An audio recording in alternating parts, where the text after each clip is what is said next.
MBBS in abroad. Apollo MedSkills 6 years of MBBS program will be completed in 35 lakhs only.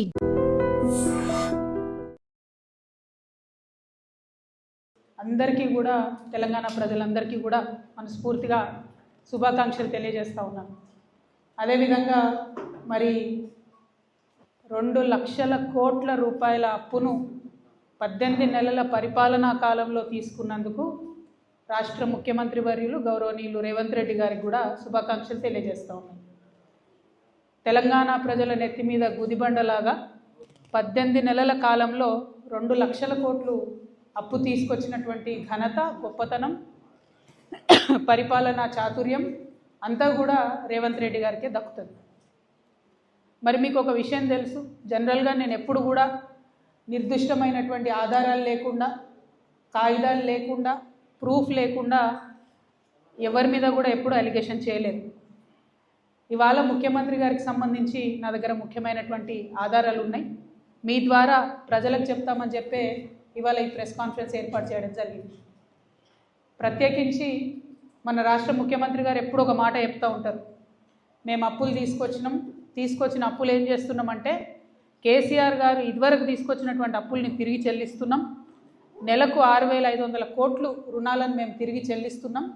కాబట్టే మేము పెన్షన్లు ఇవ్వలేకపోతున్నాం, కాబట్టే మేము ఫీ రీఎంబర్స్మెంట్ ఇవ్వలేకపోతున్నాం, కాబట్టే మేము హాస్పిటల్లో మందులు పెట్టలేకపోతున్నాం, సూది దూది లేనటువంటి పరిస్థితిని తీసుకొచ్చినాం.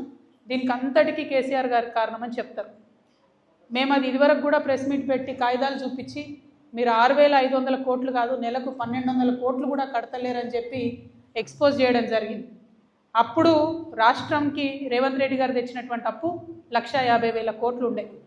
ఇప్పుడు రేవంత్ రెడ్డి గారు తీసుకొచ్చిన అప్పు 2 లక్షల కోట్లకు చేరింది. ఆయన 2 లక్షల కోట్లు తీసుకొచ్చినా కూడా పెన్షన్ అయితే ఇస్తలేడు, ఆడపిల్లలకు మహాలక్ష్మి పథకం అయితే ఇస్తలేడు.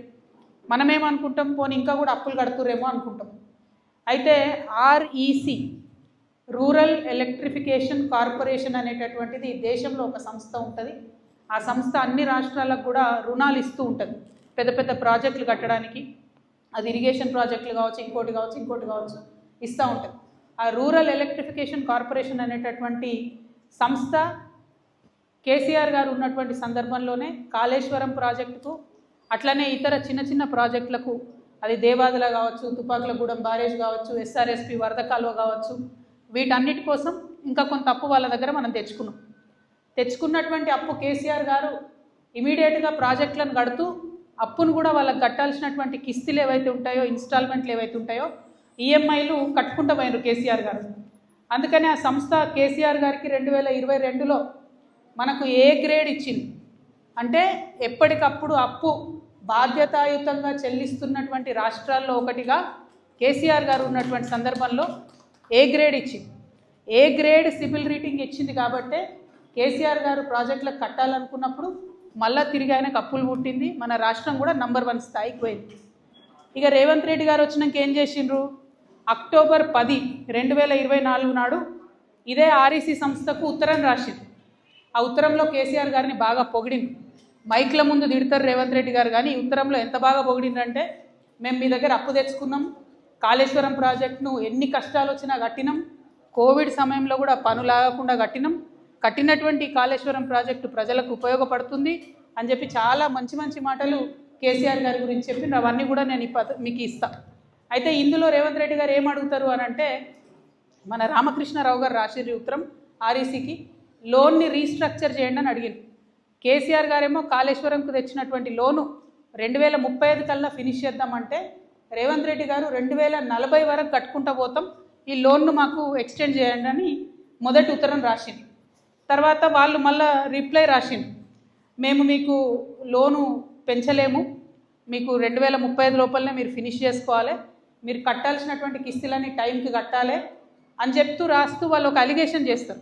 ఏమనంటే, గత 3 నెలలుగా, అంటే ఇది 2024లో వచ్చినటువంటి ఉత్తరం, జరుగుతున్నటువంటి ఉత్తర ప్రత్యుత్తరాల్లో వాళ్ళు ఏమంటారంటే, మీరు డెట్ సర్వీసింగ్లో కన్సిస్టెంట్గా డిఫాల్ట్ చేస్తున్నారు, అంటే మీరు కట్టాల్సింది కడతలేరు, 3 నెలల కాలంగా మీరు కట్టాల్సింది కడతలేరు, ఆర్బీఐలో ఒక్కరోజు లేట్ అయినా కూడా మా సంస్థకు చెడ్డ పేరు వస్తుంది, కాబట్టి మీరు తక్షణమే అప్పు చెల్లించండి అని చెప్పి వాళ్ళు నవంబర్ 2024లో రాసింది.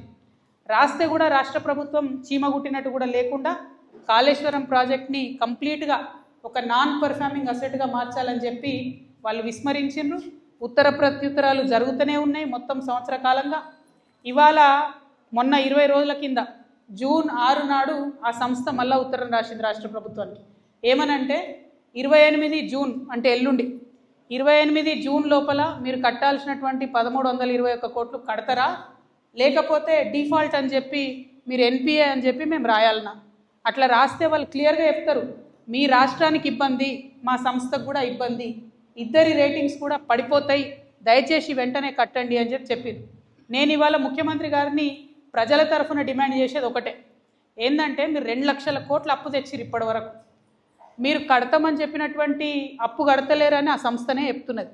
ఏం చెప్తొచ్చిరు మీరు? కాళేశ్వరంలో 1000 కోట్ల అప్పు కేసీఆర్ తెచ్చి నేను కడుతున్నాను, కడతలేరన్నానని నేను ఆధారాలు ప్రెస్ మిత్రులకు ఇస్తున్నా, పత్రికా మిత్రులకు ఇస్తున్నా. మరి ప్రభుత్వం ఇప్పుడు జవాబు ఏం చెప్తుంది? మీరు ప్రాజెక్టులకు డబ్బులు వాపసు కడతలేరు, ప్రజలకు పథకాలు ఇస్తలేరు, మరి ఎక్కడికి పోతున్నాయి తెచ్చిన డబ్బులు? ఎందుకు రాష్ట్రం మీద అప్పులు తీసుకొచ్చి ఎక్కడికి మళ్ళీ ఇస్తున్నారు? దానికి కూడా ఒక ఆధారం చెప్తా, కాగితం వచ్చినాక ఇంకా బాగా చూపిస్తా. కానీ జరుగుతున్నది ఏంటంటే ఒక కొడంగల్ లిఫ్ట్ ఇరిగేషన్ స్కీమ్ అని పెట్టిరు ముఖ్యమంత్రి గారు.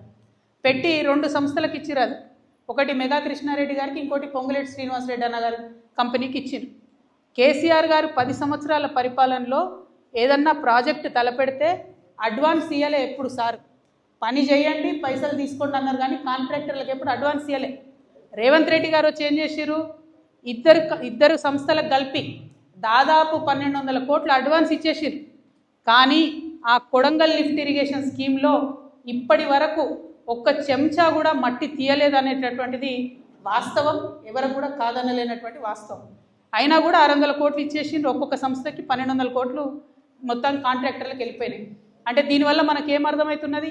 ఈయన అప్పు బయటకు వెళ్ళి తీసుకొస్తారు, ఆ తీసుకొచ్చిన అప్పు కాంట్రాక్టర్లలో పోతుంది, కాంట్రాక్టర్ల దగ్గరికి వెళ్ళి వీళ్ళకి వచ్చే కమిషన్లు వీళ్ళకి వస్తాయి, కానీ రాష్ట్రానికి మాత్రం చెడ్డ పేరు వస్తున్నది, ప్రజలకు మాత్రం పెన్షన్ వస్తలేదు, విద్యార్థులకు మాత్రం ఫీ రియంబర్స్మెంట్ వస్తలేదు. అందుకే ఇవాళ తెలంగాణ జాగృతి తరఫున ఇవన్నీ రేవంత్ రెడ్డి గారి అవినీతి నిరూపితం అవుతున్నది. కాబట్టి ఇవాళ రేవంత్ రెడ్డి గారికి మేము ఒక బిరుదు ఇద్దాం అనుకుంటున్నాం తెలంగాణ జాగృతి తరఫున. అంతకుముందు కాంగ్రెస్ పార్టీలో ఒక ఆయన ఉంటుండే పెద్ద నాయకుడు, ఆయనకు రాజా ఆఫ్ కరప్షన్ అని పేరుండే. ఈయననేమో రేవంత్ రెడ్డి గారు ఆ రాజాని దాటిపోయాను, రాజులకే రాజు బాద్షాంకే బాద్షా బన్ గయను. ఈయనకేమి ఇవ్వాలా బిరుదు? మరి రాజులకు రాజు అంటే చక్రవర్తి అంటారు. అందుకనే తెలంగాణ జాగృతి తరఫున ఇవాళ రేవంత్ రెడ్డి గారికి అవినీతి చక్రవర్తి అనేటటువంటి బిరుదుని ఇస్తున్నాం. ఈ అవినీతి చక్రవర్తి గారి అవినీతి భాగవతం అంతా మీకు తెలుసు. నేను సమాచారం లేకుండా మాట్లాడను, మీకు తెలుసు నేను ఆధారం లేకుండా మాట్లాడను. ఖచ్చితంగా ఒక 1.5 మంత్లో అవినీతి చక్రవర్తి గారి అవినీతి భాగవతం అంతా కూడా ఒక మంచి బుక్ వేసి తెలంగాణ ప్రజలందరూ కూడా జాగృతి తరఫున పంచడం జరుగుతుంది. ఇలా బాధ ఎందుకు అవుతుందంటే తెచ్చినటువంటి అప్పుతోని రాష్ట్రం బద్నామవుతుంది, కానీ అన్ని వ్యవస్థలు కుప్పగొలుతున్నాయి. విద్య వైద్యం లాంటి మౌలికమైనటువంటి వ్యవస్థలు. ముఖ్యమంత్రి గారు సొంత జిల్లా పాలమూరు యూనివర్సిటీలో నిన్న పైసలు ఇస్తే కానీ ఫుడ్ పెట్టమని చెప్పి ఆడికెళ్ళి మెస్లకెళ్ళి వెళ్ళగొడితే విద్యార్థులు పోయి గేటు కాడ ధర్నా చేశారు. నిన్న కాకతీయ యూనివర్సిటీలో విద్యార్థులు ధర్నా, ఎందుకంటే ఇంటిగ్రేటెడ్ స్కూల్ కోసం మధ్యలో జాగా తీసుకుంటామని. ఇక స్కూల్ పిల్లల పరిస్థితి మీకు తెలుసు. ప్రైవేట్ బడ్జెట్ స్కూళ్లకు 150 కోట్లు ఇచ్చేది ఉంది, ఇయ్యలేదని పేద పిల్లలను వాళ్ళు బయటకు వెళ్ళగొట్టేటటువంటి పరిస్థితి ఉన్నది. 8000 కోట్లు ఫీ రియంబర్స్మెంట్ బకాయిలు ఉన్నాయి. అంటే విద్యకు వైద్యానికి కూడా ఎండబెట్టి మీరు కాంట్రాక్టర్ల కడుపు నింపుతున్నారు, కమిషన్లు తీసుకుంటున్నారు. కాబట్టే ఇవాళ మిమ్మల్ని అవినీతి చక్రవర్తి అని చెప్పి బిరుదిస్తూ ఉన్నాం. మిమ్మల్ని మేము డిమాండ్ చేస్తూ ఉన్నాం, 2 లక్షల కోట్ల అప్పు మీరు ఏం చేసిండ్రో శ్వేతపత్రం విడుదల చేయాలి. ఎట్ ఎనీ కాస్ట్ మీరు దేనికి ఎంత స్పెండ్ చేసిండ్రో రాష్ట్ర ప్రజలకు క్లియర్గా చెప్పాలి. మీ అందరికీ తెలుసు, మొన్న మనం ఒక రౌండ్ టేబుల్ సమావేశం పెట్టుకున్నాం, దానిలో డిమాండ్ చేసినాం. రేపు ప్రగతి ఎజెండా సభ ఉంది, దాంట్లో పోలవరం గురించి మాట్లాడాలని చెప్పినాం. కానీ ఆ ఎజెండాలో పోలవరం ఎత్తేసిర్రు లాస్ట్ మినిట్లో. కానీ ఇక్కడ ఉన్నటువంటి 8 మంది బీజేపీ ఎంపీలు కనీసం కుయ్యమంటలేరు, కిక్కురుమంటలేరు. మన దగ్గర భద్రాచలంలో రాముడు మునిగిపోతుంటే కూడా ఇక్కడున్న 8 మంది బీజేపీ ఎంపీలకు కనీసం చీమ కుట్టినట్టు లేదు. నిన్న కేంద్రం క్యాబినెట్ పెట్టుకున్నది, పూణేలో 3500 కోట్లు పూణే మెట్రోకి ఇచ్చింది. కానీ తెలంగాణ మెట్రోకు రూపాయి రాకున్నా ఇక్కడున్న 8 మంది బీజేపీ ఎంపీలకు కనీసం పౌరుషం కూడా లేదు, అడిగేటటువంటి ఆస్కారం కూడా వాళ్ళకి కనబడతలేదు. చాలా దారుణం ఇది. దీని మీద తప్పకుండా ఆలోచన చేయాలి. ఇంకొక విషయం మరి చెప్పి నేను ముగిస్తా.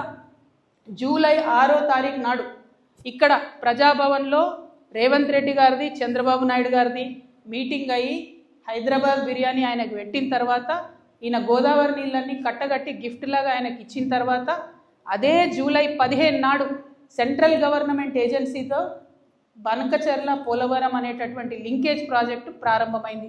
ఇది 100% వాస్తవం. ఈ విషయం మీద ఆంధ్ర ప్రాంత మేధావులు కూడా నిన్న ప్రెస్ మీట్ పెట్టిండ్రు.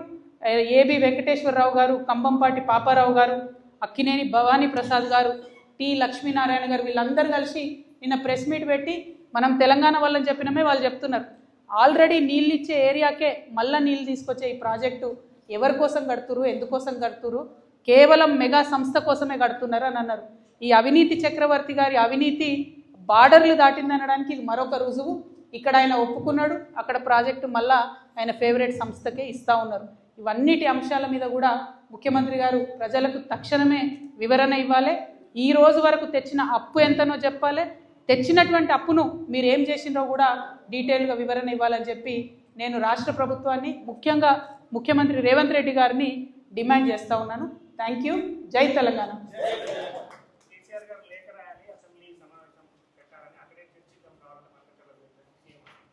నేను మళ్ళా చెప్తున్నా, నిన్న కూడా చెప్పిన, కేసీఆర్ గారు కళలో కూడా తెలంగాణ ప్రజలకు ఏ విషయంలో కావచ్చు, ఆ నీళ్లు కావచ్చు, నిధులు కావచ్చు, నియామకాలు కావచ్చు, కళలో కూడా ఆయన తెలంగాణ ప్రజలకు అన్యాయం చేయబోడు.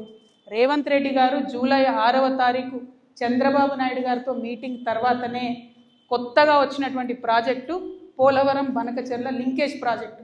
ఆయన చాలా తెలివిగా పెద్ద ఆయన చంద్రబాబు నాయుడు గారు అనుభవజ్ఞులు కాబట్టి వారి అనుభవం అంతా ఉపయోగించి గోదావరి కావేరీ లింకేజ్ అని 90% నిధులు కేంద్ర ప్రభుత్వం నుంచి రాబట్టి వాళ్ళు బనకచెర్ల ప్రాజెక్టు కట్టుకుంటున్నారు.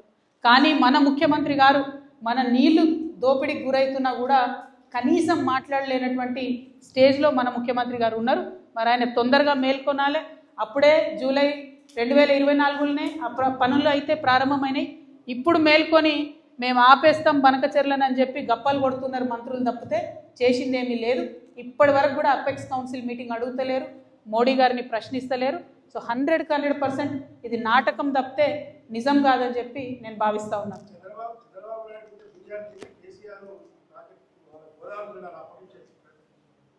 ఆంధ్ర బిర్యానీ ఎట్లుంటుందో కేసీఆర్ సార్ చెప్పిండు కదనే, మనం ఆంధ్రలో ఏం తింటాం. కానీ ఇక్కడ హైదరాబాద్లో చంద్రబాబు నాయుడు గారిది రేవంత్ రెడ్డి గారి మీటింగ్ అయిపోయిన తర్వాతనే మన కేంద్ర ప్రభుత్వ సంస్థ వాటర్ లింకేజ్ ఏదైతే ప్రాజెక్ట్ ఉంటుందో ఆ డిస్కషన్ ప్రారంభమైంది.